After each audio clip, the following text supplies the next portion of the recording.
అందరికీ నమస్కారం అండి. నేను మీ లావణ్య. హెల్త్ ఫుడ్ లైబ్రరీ ఛానల్కి స్వాగతం. ఇవి వచ్చేసి ఏంటంటే ఇవి చిన్న కాకరకాయలండి. వీటిని పైన అవి బొలిపల్ లాంటివి అన్నీ మంచిగా తీసి చక్కగా రాత్రి కడిగి ఆరబెట్టి ఇప్పుడు డైరెక్ట్గా మధ్యలో చిన్నగా ఘాట్లాగా పెట్టేసుకొని ఇప్పుడు కాయలు ఫ్రై చేస్తున్నాను. ఉడకబెట్టడం చేయడం ఇలాంటివి ఏం లేదు, డైరెక్ట్ కాయలే. చూసారా, ఇందులో ఏం లేదు. నూనె వేసిన కరివేపాకు, కొంచెం ఉప్పు వేసి వేగిపోయినాయి ఆల్రెడీ. ఇప్పుడు దీంట్లో కొంచెం ఉప్పు సరిపడా,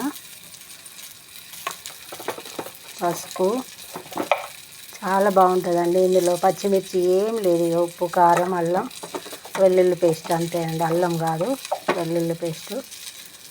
ఇది ఎంత వారమైనా కూడా ఖరాబ్ కాదండి. ఇట్లా ఫ్రై చేసి పెట్టుకుంటే పిల్లలు కూడా చాలా బాగా ఇష్టంగా తింటారు. ఏం చేదు ఉండదు. ఇది వెల్లుల్లి పేస్ట్.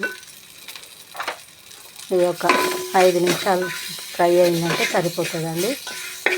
పప్పు చారు చేసుకున్నా, మనం చారైనా ఏ కూరలకైనా మనం అంచుకు పెట్టుకొని తింటే, మనం ఇవి 2 ముక్కలు వేసుకున్నామంటే మన అన్నం మొత్తం సరిపోతుందండి. కలుపుకుంటే చాలా బాగుంటుంది.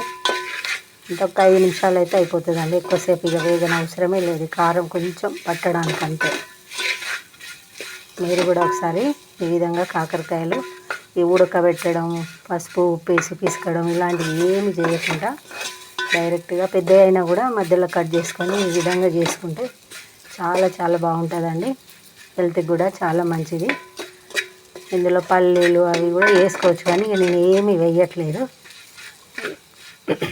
మీరు కూడా ఒకసారి ఇలా ట్రై చేయండి.